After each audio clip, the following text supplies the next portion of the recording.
ఆంధ్రప్రదేశ్‌లో ఒక రాజకీయ ప్రకంపనల పర్వం అయితే కొనసాగుతుంది. అంబటి రాంబాబు గారి అరెస్ట్ తర్వాత జగన్మోహన్ రెడ్డి గారు వెళ్ళడం గుంటూరు. అంబటి రాంబాబు గారి కుటుంబ సభ్యులను పరామర్శించడం, ఒక భరోసా కల్పించే ప్రయత్నం అయితే చేశారు. నేనున్నాను అనేది. అదే నేపథ్యంలో కొన్ని సంచలన వ్యాఖ్యలు చేశారు. కూటమి ప్రభుత్వం తీరు మీద, అలాగే చంద్రబాబు నాయుడు గారు, పోలీస్ అధికారులు వీళ్ళందరూ వ్యవహరించిన తీరు మీద ఒక ఘాటుగానే స్పందించారు, రియాక్ట్ అయ్యారు అని చెప్పాలి. అదే నేపథ్యంలో అంబటి రాంబాబు గారికి ఒక ఇచ్చిన హైప్ ఏదైతే ఉందో జగన్మోహన్ రెడ్డి గారు మాట్లాడడం అంబటి రాంబాబు గారి గురించి, అదే నేపథ్యంలో ఇప్పటివరకు చాలా అరెస్టులు జరిగిన ఇది కాస్తంత భిన్నంగా, అంటే కాపు సామాజిక వర్గంలో కదలికి వచ్చిందని అనుకోవాలో. ఇప్పుడు విశాఖ నుంచి గుంటూరు వరకు కొన్ని యాత్రలు జరగడానికి కూడా సిద్ధపడుతున్నారు, యాత్రల రూపంలో రాబోతున్నారు. ఇదంతా చూసినప్పుడు ఇది నిజంగా కూటమి ప్రభుత్వం చేస్తున్న పనులను ప్రజలు అంగీకరించలేకపోతున్నారా, వ్యతిరేకత అనేది కనిపిస్తుంది. అలాగే జగన్మోహన్ రెడ్డి గారు చేసిన వ్యాఖ్యల్ని నిన్న ఆ సందర్భంలో ఎలా చూడాలి, ఇదే అంశం మీద చర్చించే ప్రయత్నం చేద్దాం. సార్, ప్రధానంగా వెళ్ళి కలవడం, పరామర్శించడం ఇవన్నీ తప్పేం లేదు, కానీ కొన్ని అయితే మాత్రం బాగా సోషల్ మీడియాలో వైరల్ అవుతున్నాయి. ఏదో 2 తిట్లు తిడితే అది కూడా తర్వాత వచ్చి క్షమాపణ చెప్తే దానికి అరెస్ట్ చేస్తారా, ఇంటికి వచ్చి ఆస్తులు ధ్వంసం చేస్తారా, బద్దలు కొడతారా, ఇలాంటి వ్యాఖ్యలు జగన్మోహన్ రెడ్డి గారు చేయడం అంటే ఆ సమయంలో సమర్థించుకునే ప్రయత్నంలో భాగంగా చేసినవా, లేదు అంటే ఆయన వ్యాఖ్యలు అంతగా అవి తప్పు అన్నట్టుగా జగన్ గారు చూడట్లేదా? పట్టాభి గారు అప్పుడు మాట్లాడిన మాట అమ్మ డాష్ బూతుకి పదం అది ఆ రోజున. అప్పుడు తెలుగుదేశం కార్యాలయం మీద వీళ్ళు వెళ్ళి దాడి చేశారు. అలాగే వాళ్ళ ఇంటి మీదన దాడికి వెళ్ళారు. అప్పుడు మహిళలు ఉన్నారు, ఇదిగో మహిళల మీద దాడి, మహిళలు ఉండగా ఇంటి మీద దాడి చేస్తారా అన్నారు కదా. ఆ తర్వాత చంద్రబాబు నాయుడు గారు వాళ్ళ ఇంటికి వెళ్ళారు కదా, పరామర్శించారు కదా. అప్పుడు ఆ బూతుని సమర్థించారా, వ్యతిరేకించారా? మా వాడు ఇట్లా మాట్లాడడం తప్పని ఏమన్నా అన్నారా? పైగా ఇప్పుడు ఈ మాటని సమర్థించాడు జగన్ అని రాస్తున్నటువంటి వాళ్ళు, జగన్ అక్కడ చెప్పిన పదం ఏంటి? ఆ మాట అన్నందుకు ఇంటికి వచ్చి ప్రెస్ మీట్ పెట్టి క్షమాపణ చెప్పాడు దానికి, అయినా దాడి చేశారు అన్నాడు. అంతేగాని ఆయన అన్నది తప్పేంటి అనలా. వీళ్ళు పెట్టారు రైటింగ్ ఆయన అన్నది తప్పేంటని. అక్కడ అతని మీద అతను గుడికి వెళ్ళి ఈ పూజ చేసి వస్తున్నాడు, వీళ్ళు పెట్టిన స్టిక్కర్లకు వ్యతిరేకంగా లడ్డూల మీద తప్పుడు ప్రచారం చేసి వస్తుంటే అతని కర్రలు అటు పట్టుకుని బూతులు తిడతా వెంటపడ్డారు. ఆ వెంటపడ్డటువంటి సందర్భంలో అతను మాట్లాడిన పదం, ఆ పదాన్ని ఇంటికి వచ్చి తప్పుబట్టాడు. మళ్ళీ తను ఇదే ప్రెస్ మీట్ పెట్టి క్షమాపణ చెప్పాడు, అయినా దాడి చేశారు అనినే కదా అతను చెప్పింది. మరి దాన్ని హెడ్డింగ్ లో వక్రీకరిస్తున్నారు, వార్తలు వక్రీకరిస్తున్నారు. ఎందుకంటే ప్రజలు మనందరం వాళ్ళ ఇళ్ళ దగ్గరికి వెళ్ళి నుంచో ఆ జరిగిన పరిణామాలు ఏంటో రాసిన వార్త ద్వారానే తెలుసుకుంటాం. ఆ వార్తలు రాసేవాడే మోసగాడైతే, కాపు కాసేవాడే దొంగ అయితే ఏం చేయాలి? ఆ పత్రికలే దొంగలైన, తప్పుడు వార్తలు రాస్తుంది, తప్పుడు సమాచారాన్ని చేరవేస్తుంది వాళ్ళే. ఒక సుదీర్ఘమైన మాటలో 2 ముక్కల్ని తీసేసి దాన్ని కొంచెం అటు ఇటు చేసి రాసేస్తున్నారు, దాన్ని హెడ్డింగ్లు పెట్టి తప్పుడు దాంట్లో. ఇప్పుడు ఈ ముక్క అతను అన్నది ఇది కదా, దాంట్లో కొంత కట్ చేసి పడేసి దాన్ని సమర్థిస్తున్నాడు. మరి ఆ రోజున పట్టాభి బూతుని చంద్రబాబు గారు సమర్థించినట్ట. ఇంటికి వెళ్ళడం తప్పు, మరి ఆ రోజున ఇంటికి వెళ్ళడం రైటా? ఇక్కడ వ్యభిచారం, అది శృంగారం, ఏమది వ్యవస్థ? అసలు పాయింట్ ఏంటి అక్కడ? ఇంటి మీదకెళ్ళి 6 గంటల పాటు దాడి. పట్టాభి ఇంటి మీద అంతసేపు జరిగిందా? ఇన్సిడెంట్ జరిగిన వెంటనే మనం కూడా వీడియో చేసాం, దాడి చేయడం తప్పని మనం కూడా చెప్పాం. ఆ రోజు డిబేట్ కూడా చేసాం మనం. తప్పు, మీకు చట్టపరంగా చర్య తీసుకోండి, అంతే తప్పించి దాడి చేయడం తప్పు అన్నటువంటిది. ఇళ్ల మీద దాడులు తప్పని మనం ఆ రోజున మాట్లాడాం. అట్లా మాట్లాడడం తప్పని కూడా అంటున్నాం మనం. మాట్లాడడము తప్పే, అది తప్పే. ఆ రోజున దాడి చేయడాన్ని సమర్థించారు, మాట్లాడడాన్ని సమర్థించారు. ఈ రోజున మాట్లాడడాన్ని వ్యతిరేకిస్తున్నారు, దాడి చేయడాన్ని సమర్థిస్తున్నారు. పైగా ఒక్కసారి గుర్తు తెచ్చుకోండి, ఆ రోజున పత్రికల్లో అతను మాట్లాడిన బూతుకి అర్థం మార్చి చెప్పారు, గుర్తుందా? ఒక మహానుభావుడు కూడా అదే మాట చెప్తే నేను అన్నా, ఇక నుంచి ఆయన ఈ పేరుతోనే పిలుద్దాము, మనం ఒప్పుకుంటారా? గుర్తుంది కదా. అంటే చివరికి బూతుని కూడా సవ్యమైన అర్థం మార్చేశారు ఆ రోజున. ఆ రోజున అది బూత్ అన్నాం, ఈ రోజున ఇది బూత్ అంటున్నాం. బూతు ఎవరు మాట్లాడినా నిషేధమే. దుర్భాష వేరు, బూతు వేరు. ఇక్కడ చేసింది బూతు పదజాలం. దాన్ని ఎవ్వరూ సమర్థించట్లేదు. కానీ ఇక్కడ ప్రచారం ఈ రూట్లో తీసుకొస్తున్నారు. అతను మాట్లాడింది 6 గంటల పాటు దాడి తెలుగుదేశం కార్యాలయం మీద కూడా జరగలేదే, అతని ఇంటి మీద కూడా జరగలేదే, పట్టాభి ఇంటి మీద కూడా ఒక అరగంట జరిగింది. వెంటనే ఆ తర్వాత ఎవరికాళ్ళు డిస్పర్స్ పై కేసులు పెట్టారు, బెయిల్ మీద వచ్చేసారు. ఇప్పుడు వీళ్ళు వచ్చి మళ్ళీ వాళ్ళని అరెస్ట్ చేసి జైల్లో పెట్టారు కదా.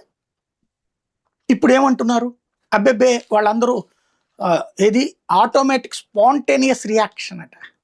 అప్పుడు కూడా స్పాంటేనియస్. ఆ రోజున ఏమన్నారు, జగన్ ఆ మాట అంటే మనం కూడా తప్పట్టాం. బీపీలు రైజ్ అయినాయి అంటే అసెంబ్లీ సాక్షిగా జగన్ ఏదో మీటింగ్ సాక్షిగా బీపీలు రైజ్ అయినాయి, ఇట్లా బూతులు తిడతంటే అమ్మల్ని తిడతంటే అని మాట్లాడాడు. వాళ్ళకి బీపీలు రైజ్ అయితే జనాలకు బీపీలు రైజ్ అవ్వా అని ఆ రోజున మనం మాట్లాడుకున్నాం. కాబట్టి ఆ రోజున అతను బీపీలు రైజ్ అయినాయి అని అంటే తప్పు పట్టినటువంటి వాళ్ళు ఈ రోజున రైట్ అంటున్నారు. ఇక్కడ సమస్య ఏంటంటే కంపారిజన్ని మన కళ్ళెదురుగుండా జరిగిన పరిణామాలు. ఇదేదో 50 ఏళ్ల క్రితం జరిగినాయి కాదు, 25 ఏళ్ల క్రితం జరిగినాయి కాదు, నిన్నగాక మొన్న జరిగినాయి. అప్పుడు అన్నిటి తప్పు పట్టిన వాళ్ళే ఇప్పుడు అలాంటి చర్యలు జరిగితే సమర్థిస్తున్నారు. అప్పటి బూతుల్ని కవర్ చేస్తూ దాడుల్ని వ్యతిరేకించిన వాళ్ళు ఇప్పుడు బూతుల్ని హైలైట్ చేస్తూ దాడుల్ని సమర్థిస్తున్నారు. ఇదే సమస్య. సార్ ఒకటి ఇక్కడ కాపు సామాజిక వర్గంలో ఒక కదలిక వచ్చిందని అనుకోవాలా? ఎందుకంటే ఒకటి జగన్మోహన్ రెడ్డి గారు వస్తే భారీగా జనం వస్తారు, అందరికీ తెలిసిన విషయమే. ఓకే, దాంట్లో కూడా వీళ్ళు ఒక వెర్షన్ తీసుకున్నారు. తాడేపల్లి నుంచి 6 గంటల సేపు ఇక్కడ వరకు ప్రజలందరూ నరకయాతన అనుభవించారు. సార్ 9 గంటలు 9 గంటలా? ఓకే, జ్యోతి రాసింది అంటే ఒక్కొక్కరు రాశారు, ఈనాడు 6 గంటలకు రాసింది. ఓకే, ఎనీవే ఇది ఒకటి. ఓకే, జగన్ వస్తే జనం వస్తారు, దానివల్ల ప్రజలు ఇబ్బందులు పడ్డారు అనేది ఒకటి. ఇప్పుడు మొత్తం విశాఖ నుంచి గుంటూరు వరకు కూడా యాత్రలు మొదలు రాబోతున్నారు. ఒక సంఘీభావం అనేది కనిపిస్తుంది. ఇది జగన్ వల్ల, అదే నేపథ్యంలో అంబటి రాంబాబు లేదంటే ఆ సామాజిక వర్గం వల్ల కూడా ఈ ఎఫెక్ట్ ఏమన్నా చూడాలి? ఏం లేదండి, కాపులంతా పెద్దగా చైతన్యవంతులు అయిపోయి దీన్ని చర్చించుకుంటున్నారని నాకు అనిపించట్లేదు. మీకు కమ్మ సామాజిక వర్గంలో ఉన్న చైతన్యం, రెడ్డి సామాజిక వర్గంలో ఉన్న చైతన్యం, కాపు సామాజిక వర్గంలో అలాగ ఐక్యంగా లేరు. ఈ కమ్మ సామాజిక వర్గంలో వైసీపీలో ఉన్న కమ్మ సామాజిక వర్గానికి సంబంధించిన వసంత కృష్ణ ప్రసాద్ నుంచి లావు శ్రీకృష్ణదేవరాయల దాకా అటు కూర్చున్నారు. వల్లభనేని వంశీని, కొడాలి నానిని బాయ్కాట్ చేసి పక్కన కూర్చోబెట్టారు. చూసాం కదా ప్రత్యక్షంగా. అంత స్ట్రాంగ్ గా ఉన్నారు అక్కడ. రెడ్డి సామాజిక వర్గం మళ్ళీ డిజోన్ జగన్నే. కాపు సామాజిక వర్గం 2 వర్గాలై చీలు కొట్టుకుంటున్నారు అక్కడ. ఇప్పుడు పవన్ కళ్యాణ్ సమర్థించే కాపు సామాజిక వర్గం వంగవీటి రంగాన్ని సమర్థించట్లేదు. ఇప్పుడు వంగవీటి రంగా జయంతికి గాని వర్ధంతికి గాని పవన్ కళ్యాణ్ స్టేట్మెంట్ ఎప్పుడన్నా చూసామా? ఒకప్పుడు అసలు కాపు చైతన్యం అనేది ఆంధ్రప్రదేశ్ లో ఆరంభమైంది వంగవీటి రంగా వల్ల. వంగవీటి రంగా కుటుంబానికి ఇప్పుడు ఉన్న ఆదరణ ఏంటి? ఇప్పటికి కూడా కాపు సామాజిక వర్గం బలమైన ఆదరణ. కానీ వాళ్ళకి గుర్తింపు ఇస్తున్నారు ఇక్కడ. ఎందుకని? పవన్ కళ్యాణ్ ఫీల్ అవుతారేమో అన్నటువంటిది. అదే సందర్భంలో వంగవీటి రంగాకి వర్ధంతి, జయంతులు ఇట్లాంటి వాటిలో ప్రభుత్వం తరపున అధికారికంగా కార్యక్రమాలు ఏమైనా చేస్తున్నారు రాష్ట్ర వ్యాప్తంగా? లేదా పవన్ కళ్యాణ్ ఏమన్నా వెళ్ళి నివాళులు అర్పించాడా? ఎప్పుడైనా చూసారా మీరు? అంటే రంగాతరం అయిపోయింది. ఇప్పుడు పవన్ కళ్యాణ్ అనుకూల కాపులు 90%, ఓ 10% ఏంటంటే పవన్ కళ్యాణ్ తమని గుర్తించట్లేదు అని ఫీల్ అవుతున్న కాపులు. పవన్ కళ్యాణ్ తమను గుర్తించట్లేదు, తమకు పదవులు ఇప్పించట్లేదు అని ఫీల్ అవుతా, కాపులకి సరిగ్గా న్యాయం జరగట్లేదు ఈ కూటమి ప్రభుత్వంలో అని ఫీల్ అవుతున్నా, అయినా పవన్ కళ్యాణ్ ఏమి చేయలేకపోతున్నారంటూ ప్రభుత్వం మీద ఒత్తిడి తేవడానికి జరుగుతున్న ప్రయత్నం తప్ప వాళ్ళందరూ సంఘటితం అయ్యారని నేను అనుకోవట్లేదు. విషయంలో వైసీపీలో ఉన్న కాపు సామాజిక వర్గంలో మాత్రమే కదలికి వచ్చిందా? అంతే అంతే అంతే. ఇప్పటికే వాస్తవంగా వైసీపీ కాపులు చాలా దూరం అయ్యారు. అదేంటంటే జగన్ కాపులకు అన్యాయం చేశాడని కాదు. ఎందుకంటే జగన్ ఇచ్చినన్ని మంత్రి పదవులు, జగన్ ఇచ్చినన్ని ఎమ్మెల్యే పదవులు, జగన్ ఇచ్చినంత ఫ్రీ స్వేచ్ఛ కాపు నాయకులకి ఇంకెవరు ఇవ్వలేదు నన్ను అడిగితే. ఇప్పుడైనా తెలుగుదేశం ప్రభుత్వంలో ఏ కాపు నాయకుడు స్ట్రాంగ్ గా ఉన్న? టీడీపీలో ఉన్నోళ్ళు పవన్ కళ్యాణ్కి ఒక్కడికి ఇచ్చారు ఛాయిస్. అది ఆయన వేరే పార్టీ కదా. టీడీపీలో ఉన్న ఏ కాపు నాయకుడు యాక్టివ్ గా ఉన్నాడు, అంత దూకుడుగా ఉన్నాడు? అలాగే పవన్ కళ్యాణ్ కాకుండా అక్కడ పవన్ కళ్యాణ్ ఇండివిజువల్, అక్కడ కాపు సామాజిక వర్గ నాయకుడిని కాదని ఆయనే చెప్తున్నాడు కదా. బలమైనటువంటి ఛాయిస్ ఎవరికి ఇచ్చారు అక్కడ? బేసిక్ గా చెప్పాలంటే ఇక్కడ కాపు సామాజిక 5 వరకు చినరాజప్ప లాంటి ఒక డమ్మీని పెట్టారు. ఉమ్, ఆయనతో పోల్చుకుంటే పవన్ కళ్యాణ్ లాంటి ఒక స్ట్రాంగ్ అతను ఇప్పుడు కాపుల వైపు నుండి రిప్రజెంటేటివ్, కానీ నేను కాపుని కాదంటున్నాడు ఆయన. కాపు అనే పాయింట్ నుంచి నన్ను చూడొద్దు అంటున్నాడు. ఉమ్, అది పక్కన పెడితే వైసీపీ టైంలో పేర్ని నాని తక్కువడా, ఆళ్ళ నాని తక్కువడా, కీలకమైన పదవులు అనుభవించారు. డిప్యూటీ సీఎం ప్రతిసారి ఒకరికి ఇచ్చారు కదా కాపు నాయకుడు. ఉమ్, అప్పుడు ఉమ్, సాగింది కదా వాళ్ళకి. అది కూడా అవును. వాళ్ళు ఎలా కోరుకుంటే అట్లాగే జరిగింది. కాపులకి సంబంధించి ఉమ్, కాపు నేస్తం ఉమ్, డబ్బులు కూడా ఇచ్చారు కదా కాపులకి. అవును అవును. అట్లా ఉమ్, కాపులకు సంబంధించి ఇల్లు ఇవ్వలేదా? ఉమ్, కాపుల మహిళలకు సంక్షేమ పథకాలు ఇవ్వలేదా? ఉమ్, ఆ ముద్రా లోన్స్ ఇవ్వలేదా? వ్యాపారాలు పెట్టుకోవడానికి ఇవ్వలేదు. అన్ని రకాలు ఇచ్చారు కదా అప్పుడు. అవును. అప్పుడు ఏమైందంటే తేడాల్లో ఒకటే, ఎవరికాళ్ళు నాకు నవ్వు వచ్చింది మొన్న ఒక నాయకుడు మాట్లాడినప్పుడు. ఆ ఇచ్చారు కదయ్యా మీ కులానికి అన్నాం అనుకోండి, మా కులం ఏంటన్న అన్ని కులాలకు ఇచ్చాడు అతను, మా కులానికి ఎక్స్క్లూజివ్ గా ఏమి ఇచ్చాడు అంటున్నారు. నాకు భలే ఆశ్చర్యం అబ్బా. వేసింది. మనం ఇంతగా దిగజారామా ఈ దేశంలో? ఉమ్, ఉమ్, నా కులానికి ఇచ్చారు, నా కులానికి అంతకు ముందుతో పోల్చుకుంటే ఎక్కువ ఇచ్చారు అవును. కదా. అవును. అంటే అట్లా కాదంట, నా కులానికంటే ఎక్స్క్లూజివ్ ఇవ్వాలి, మిగతా వాళ్ళకి ఇవ్వకూడదట. అది. ఉమ్, అందరికీ సమానంగా ఇచ్చినందుకు అన్యాయం జరిగినట్టట వాళ్ళ కులానికి. ఉమ్, ఇలాంటి ఒక ఉమ్, సూత్రం కూడా ఉంటుందని నాకు ఇప్పుడే తెలిసింది. అంటే ఇన్ని సంవత్సరాల తర్వాత నేను నేర్చుకున్న కొత్తది. అంటే మనిషి రెగ్యులర్ గా నేర్చుకోవాలి, జర్నలిస్ట్ ఇంకా ఎక్కువ నేర్చుకుంటాడు. నేను కొత్తగా అదే. నేర్చుకున్న పాఠం అది. ఉమ్, ఉమ్, ఉమ్. ఆ, కానీ ఒకసారి కాబట్టి ఇక్కడ రెండు అంటే కమ్మ కాపు సామాజిక వర్గాల మధ్య ఒక వివాదంగా కూడా చూస్తున్నారా గుంటూరు ప్రజలు? ఎందుకంటే అక్కడ గల్లా మాధవి వాళ్ళు దగ్గరుండి ఆ దాడి చేసే సమయంలో ఆ వాళ్ళిద్దరు భార్యాభర్తలు కూడా అక్కడ ఉన్నారు. ఆ ఫోటోలు కూడా వైసీపీ నిన్న జగన్మోహన్ రెడ్డి గారు చూపించారు. ఈయనేమో ఒక పక్క కాపు సామాజిక వర్గం. ఇదే టైంలో ఇంకో విషయం కూడా, ఓకే ఎప్పుడు చెప్పేదే జగన్మోహన్ రెడ్డి గారు ఇంకో 3 ఏళ్ళు ఆగితే మేమే అధికారంలోకి వస్తామని. కానీ ప్రతిసారి ఇన్సిడెంట్ లో ఇక్కడ పోలీస్ అధికారులు బలైపోవాల్సి వస్తుందా? వాళ్ళకు కూడా వార్నింగ్లు ఇచ్చే పరిస్థితి వస్తుంది జగన్మోహన్ రెడ్డి గారు ఇలాంటి ఇన్సిడెంట్ జరిగినప్పుడు ప్రతిసారి కూడా? ఎలా చూడాలి? ఇక్కడ మన తెలుగు రాష్ట్రాల్లో ఒక విచిత్రమైంది ఏంటంటే, మీడియాలో మొన్న ఒక ఛానల్లో వచ్చిన పదం వైరల్ చేస్తున్నారు వీళ్ళు వైసీపీ వాళ్ళు. ఏమనంటే ఆ, అది అంబటి రాంబాబు కుమార్తెల్ని కమ సామాజిక వర్గానికి వచ్చి పెళ్లి చేశాడు, అట్లాంటి అతను అప్పుడు కాపు ఎట్లా క్లెయిమ్ చేసుకుంటాడు అన్నటువంటిది. ఉమ్, మరి ఆ లెక్కనైతే చిరంజీవి గారి కుటుంబంలో రెడ్కి ఇచ్చి అదే చేయలేదా? రెడ్ల అదే కదా అమ్మాయిలే మరి. కదా అక్కడ వచ్చింది. మరి అప్పుడు మరి కాపు క్లెయిమ్ కదా? ఉమ్. ఏం మాట్లాడుతున్నాం మన ఇష్టం. అంటే వ్యక్తిగత విషయాలకు వచ్చేసరికి కులాలు ఎవరో వచ్చేస్తున్నారు వ్యక్తిగత పట్టించుకోవట్లేదు. విషయాల్లోకి తీసుకొచ్చినప్పుడు రంగా గారి భార్య ఏ కాస్ట్? రాజకీయాల్లో మరి ఆ మాత్రం లెక్కనైతే కులాలు. గనక అదే అవును. ఎందుకు అక్కడ అట్లా లాగుతున్నారు వ్యక్తిగతంగా? ఈయన వ్యక్తిగతంగా తీసుకొస్తున్నారు, నెంబర్ 1. రెండోది వచ్చాడు కాపు సామాజిక వర్గానికి కమ సామాజిక ఇప్పుడు ఆ లెక్కనైతే గల్లా మాధవి గారి భర్త ఏం క్యాస్ట్? అవును. సేమ్ క్యాస్ట్ కాదు కదా అక్కడ వాళ్ళకి. అది వాళ్ళ అవును. వ్యక్తిగతం. అంబటి రాంబాబుని ఇప్పుడు కాపులు డిజోన్ చేసుకుంటున్నారు అర్జెంటుగా. పేరు నాని కాపు కాకుండా పోతాడా? ఏం మాట్లాడుతున్నాం మనం? అంటే మన పేపర్లు టీవీలు ఏమైనా సర్టిఫికెట్లు ఇస్తాయేమో, కుల సర్టిఫికెట్లు భవిష్యత్తులో. ఏం మరి. వీళ్ళకి నచ్చిన నాయకుడికి అనుగుణంగా కుల సర్టిఫికెట్లు ఇచ్చే ఉద్యోగం ఏదో వీళ్ళకి ఇస్తే, వీళ్ళ పేపర్లకి వీళ్ళ ఛానళ్ళకి వీళ్ళు ఇస్తారు ఇక్కడి నుంచి ఎవరు కాపు ఎవరు కమ్మ ఎవరు రెడ్డి అనేది. వెరితనం ముదిరి పాకాన పడుతుంది.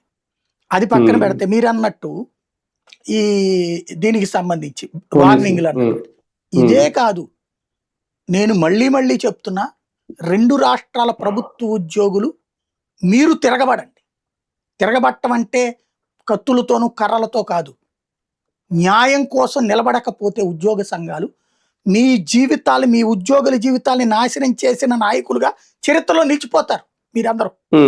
ఎందుకంటే 2 తెలుగు రాష్ట్రాల్లో ప్రభుత్వాలు తీసుకున్న నిర్ణయాలకి కారణంగా అది అమలు చేయడం ప్రభుత్వ ఉద్యోగ బాధ్యత. ఇట్ ఈస్ మ్యాండేటరీ, అంతే కదా? ముఖ్యమంత్రి చెప్పాక నేను చేయను అంటాడా? అలా కాదు, మేము కాన్స్టిట్యూషనల్ గానే పనిచేస్తాం. ఎందుకంటే ఆ ముఖ్యమంత్రి చెప్పాడని ఈ అధికారిని తీసుకెళ్లి జైలు పెట్టడం ఏంటి? ఈ ఉద్యోగిని తీసుకెళ్లి జైలు పెట్టడం ఏంటి? వీళ్ళు తప్పు చేశారంటే ఏంటి? వీళ్ళకేం బెనిఫిట్ వస్తుంది? అందులో బెనిఫిట్ పొందింది రాజకీయంగా నాయకుడు. వీళ్ళకి ఏదన్నా వాళ్ళు ఏమన్నా తృణమో ఫడమో వేస్తే కనుక అది ప్రూవ్ చేయి, ఏసీబీ కేసు. బట్ వీళ్ళు పెడుతున్న కేసులన్నీ ఏంటి? ఇప్పుడు అక్కడ పోలీసు ఉద్యోగులు ఫోన్ ట్యాపింగ్ చేశారన్నటువంటిది ఇప్పుడు ఈ ప్రభుత్వం చేయొచ్చదా ఫోన్ ట్యాపింగ్? ఆంధ్రప్రదేశ్ ప్రభుత్వం చేయొచ్చలేదా ఫోన్ ట్యాపింగ్? ఎవరెవరికి చేయించుకోవట్లేదు. దాంట్లో ఉద్యోగం ఎందుకు? నీకు దమ్ముంటే కేసీఆర్ పట్టుకుపో, చేస్తావా నువ్వు? 2 రాష్ట్రాల పెగాసెస్ కొనలేదా? ఏడున్నాయి ఇప్పుడు ఆ ఎక్విప్మెంట్, పెగాసెస్ ఎక్విప్మెంట్? కానీ తీసుకెళ్లి ఉద్యోగుల మీద కేసు ఏంటి? నాడు జగన్ చేత కాలేదు, ఇప్పుడు రేవంత్కి చేత కావట్లేదు. అక్కడ చేతనైతే ఆ పెగాసేది ఎందుకు? కేంద్రం జోక్యం చేసుకుంటుంది, సుప్రీంకోర్టు జోక్యం చేసుకుంటుంది, ఇంటర్నేషనల్ ఇజ్రాయెల్ జోక్యం చేసుకుంటుంది. అందుకని దాని జోలికి పోరు. వీళ్ళు ఇక్కడెక్కడ కథ నడుపుతారు అక్కడ. రెండవది పోలీసులు అరెస్టులు. మీరే చెప్పండి, అడగండి మీరు డైరెక్ట్గా. కాన్స్టిట్యూషనల్గా మేము ఉంటామండి, రాజ్యాంగ ప్రకారం మేము పనిచేస్తాం, మీ పార్టీ కార్యకర్తలైనా సరే వెళ్ళి దాడి చేస్తే కాళ్ళు ఎరగదంతాం, అదే సందర్భంలో వాళ్ళు మీ మీదకి వచ్చినా మేము యాక్షన్ తీసుకుంటాం, అట్లా మేము ఉంటాం అని అన్నా నిలబడండి. లేదా మేము ఏ పని చేయమండి, ఎందుకంటే మీరు మమ్మల్ని కొట్టమంటారు, కొట్టాక ఆడొచ్చి మమ్మల్ని ఒక్కలో దోస్తాడు, ఎందుకంటే ఇప్పుడు సస్పెండ్ చేస్తుంది వీళ్ళు 199 మందిని చేశారు తెలుగుదేశం. ఇప్పటిదాకా వాళ్ళకి జీతాలు కూడా ఇవ్వట్లేదు. ఇదివరకు సస్పెండ్ అయితే ఆఫ్ జీతం ఉండే, ఇప్పుడు జీతాలు కూడా ఇవ్వట్లేదు. వాళ్ళ నానా ఇబ్బందులు పెడుతున్నారు. రేపు పొద్దున మళ్ళీ ఇవాళ పని చేస్తున్న కీ పొజిషన్లో ఉన్నాడు, రేపు పొద్దున అదేగా. అట్లాగే వైసీపీ టైంలో ఉన్నటువంటి అనేక మంది మీద కేసులు పెట్టారు, కోర్టులు చుట్టూ తిప్పుతున్నారు. మరి రేపు పొద్దున ఇవాళ నీకు తరపున పనిచేస్తున్న వాళ్ళు అంతే కదా. శాశ్వతంగా జగన్ రాకపోతే, శాశ్వతంగా కేసీఆర్ రాకపోతే, అక్కడ శాశ్వత ముఖ్యమంత్రి రేవంత్, ఇక్కడ శాశ్వత ముఖ్యమంత్రి చంద్రబాబు లోకేష్ అయితే నో ప్రాబ్లం, కూటమి అయితే. అలా కాకపోతే ఏంటి వాళ్ళ బతుకులు? రేపు పొద్దున ఇవాళ పనిచేస్తున్న వాళ్ళ బతుకులు ఇవాళ ఆత్మహత్యలు చేసుకునే దశకు వచ్చారు వీళ్ళు. ప్రభుత్వ ఉద్యోగులు, మన సచివాలయ ఉద్యోగులు, నిన్న ఎవరో ఇంకొక పేదరిక నిర్మూలన ఉపాధి హామీ ఏదో దాంట్లో ఉన్నటువంటి వాళ్ళు. ఏం కర్మ అది వాళ్ళకి? ఏం పాపం చేశారు వాళ్ళు? రాజ్యాంగబద్ధమైనటువంటి చట్టబద్ధమైనటువంటి ప్రభుత్వ ఉద్యోగాల్లో ఉన్నోళ్ళు రాజకీయ ఒత్తిళ్ళకి ఆత్మహత్యలు చేసుకోవాల్సిన కర్మ పడుతుంటే, ఉద్యోగ సంఘాలు నిద్రపోతున్నాయి అంటే, ఉద్యోగ సంఘాల నేతలు దండలేసి చప్పట్లు కొట్టుకుంటున్నారంటే, కనీసం ఆ నాయకుల్ని పరామర్శించే ధైర్యం చేయకపోతుంటే. ఇదివరకు అదేదో సామెత ఉంది కదా, కాకిగా అరిస్తే కాకి ఏదన్నా అయితే కాకులన్నీ గొడవ చేస్తాయి, అదే కాకీల కోసం ఎవడూ లేడని. ఇవాళ అదే పరిస్థితి అయిపోయింది. ఇవాళ అదే పరిస్థితి ప్రభుత్వ ఉద్యోగులది అయిపోయింది. ఇంకెందుకు ఉద్యోగ సంఘాలు? ఎవరి కోసం పనిచేస్తున్నట్టు? వాళ్ళు చచ్చిపోతుంటే వీళ్ళు కనీసం సంతాపం చెప్పడానికి కూడా భయపడే పరిస్థితుల్లో ఉంటే, రేపు పొద్దున్న మీరందరూ ఏమైపోతారు? ఎవరి కోసం పనిచేస్తున్నారు వీళ్ళు? ఆత్మవిమర్శ చేసుకోవాల్సిన అంశం. జగన్ రేపు పొద్దున చేస్తానంటున్నది కూడా అదే సమస్య అవుతుంది. మీరు అడగండి, 2 పార్టీలను అడగండి, అధికారంలో ఉన్న పార్టీ, అక్కడ అధికారంలో ఉన్న పార్టీలు కూడా అడగండి, తెలంగాణలో కూడా అధికారంలో ఉన్న ప్రతిపక్షాలను అడగండి, ఇక్కడ కూడా అధికార ప్రతిపక్షాలను అడగండి. మేమేం పాపం చేసాం, మీరు చెప్పినట్టు వినొద్దా? ఎస్ రెడీ, కాన్స్టిట్యూషన్ ప్రకారం మేము పనిచేస్తాం, పని చేయనివ్వండి అని ప్రభుత్వాన్ని అడగండి. లేదా మమ్మల్ని కాపు కాయండి అని అడగండి. ఎట్లా కాపు కాస్తుంది ఈ ప్రభుత్వం ప్రతిపక్షంలోకి వెళ్ళాక? అప్పుడు నిజాయితీగా వెళ్ళి ఆలోచించాల్సింది ఏంటి? మేము రాజ్యాంగబద్ధంగా పనిచేస్తామండి. ఆ రోజున తెలుగుదేశం పార్టీ కార్యాలయం మీద దాడి తప్పని చెప్పాం, గవర్నర్లో తెలుగుదేశం కార్యాలయం మీద దాడి తప్పని చెప్పి పోలీసులు నిద్రపోతున్నారని చెప్పాం. ఇప్పుడైనా అంతే. నిద్రపోతే పోలీసు వ్యవస్థ, న్యాయ వ్యవస్థ నిద్రపోతే సమాజం చచ్చిపోతుంది. ఆలోచించుకోవాల్సిన సందర్భం. కానీ ఈ అరెస్టు, ఈ హడావుడి పర్వం ఇదంతా చూసినప్పుడు తెలుగుదేశం పార్టీకి ఒక రకంగా కాస్తంత మైనస్ అయ్యింది, వ్యతిరేకత మూటగట్టుకోవాల్సి వచ్చింది అని ఏమైనా అనిపిస్తుందా? ఇదేమి India today mood of the nation కాదండి. వాళ్ళ ఎన్నికలు జరిగితే ఎన్ని సీట్లు అనుకోవడానికి కరెక్ట్గా ఎలక్షన్స్ 6 నెలల ముందు మైండ్ సెట్లు ఉంటాయి. ఈ లోపు ఇవన్నీ తెలుగుదేశం వాళ్ళకి ఇబ్బంది కలిగినప్పుడు వాళ్ళకి నష్టం జరుగుతుందని వైసీపీ ఫీల్ అవుతుంది, చంకలు గుద్దుకుంటుంది. వైసీపీ చేసిన దాని మీద తెలుగుదేశం చంకలు గుద్దుకుంటుంది. ఇప్పుడు ఏమీ కావు అవన్నీ. లాస్ట్ 6 నెలలు ఈ లోపు ఇవన్నీ చూస్తూ ఉంటారు.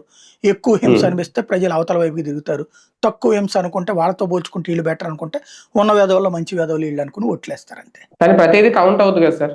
అదే అనేది కౌంట్ అనేది మనం అనుకుంటాం, మన పత్రికలు, మన టీవీలు, మన డిబేట్లకండి. జనాలు అట్లా కౌంట్ వేస్తే గనక కంపేర్ చేసుకున్నప్పుడు అంతకుముందు ఏం సంక్షేమం జరిగింది, ఇప్పుడేం సంక్షేమం జరిగింది, అంతకుముందు ఏం అభివృద్ధి జరిగింది, ఇప్పుడేం అభివృద్ధి జరిగింది, అంతకుముందు ఏ విధంగా ప్రజల్ని ట్రీట్ చేశారు, ఇప్పుడు ఎట్లా ట్రీట్ చేస్తున్నారు, అంతకుముందు పోలీసింగ్ ఎట్లుంది, ఇంతకుముందు ఇప్పుడు పోలీసింగ్ ఎట్లుంది అనేది కంపేర్ చేశారా? నిజంగా చేస్తే ఎలక్షన్స్ రిజల్ట్స్ ఎట్లుంటాయా? అది సమస్య. నిజంగా సంఘీభావ యాత్రలు ఏమన్నా జరుగుతాయంటారా?